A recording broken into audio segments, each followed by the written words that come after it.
agus ga mé bheith aniciú. Anfeidirlum céad leabhar gaige a léamh in Aon Lá Amháin. Ná bigí bortha, leabhar de fáiste a gceist picú leabhar. Go dús bhíarm leabhar a bhailiú ó thuig na histí. Bhalig mé lom agus úlach mór leabhar go. Fuair an beidir dath nó chuige, masú go mór le tuairt fuhuinis. Saolaíocht iadó a bhí sé an tamar fad.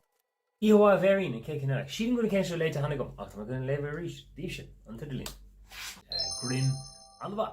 Tomás agus ethna angléasa féin, ceann seo go háling ar fad. Bran a muigh siúil sin gur idir cuid den leabhar. Ceanhar seo an bhá, sin éon 10 leabhar. Tá sé seo tugadh ó bhád níos mó ama ar an nómar cheap mé go dógach. Tá mé dógad íon leabharlinn agus cúpla ceann eile á.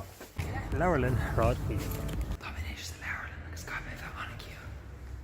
Agus an sin chrumas ar an léthireacht bhí cuid den leabhar ábhríonn ró ada agus chuir sa leataí a bhíod. Tá go leor leabhar sa leabhar na áirtha seo agus haintí go mórlam.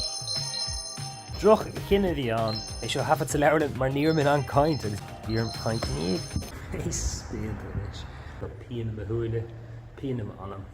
Ní mé an méadórtha leabhar faoin na fuaimena dhéanaan an bheithe agus páistí beag ar an bhearma léamh. Agus raní is cuid den pictar leabhar ba éasca nó go trí ar an liste. Bhuling gan é seo dhéanam. Í faigh an uair hainte sin go mórlam. Ag trí cín fágin léamh. Os go tearma prísúnach de chuir isteach gom. Ach, caiimeh réicnin díobh sé. An ceann déarnach an isis, seo leabhar céad buchas mar le díobh.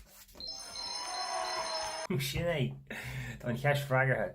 An féidir céad leabhar gaige de fáistí léamh in Aon Lá Amháin is féidir. Níor chóir agus ní bhainigh tú soltas. Wat is smuoineh god faoi dhúlan eile a bhéiting é dhéanamh, aber do mé.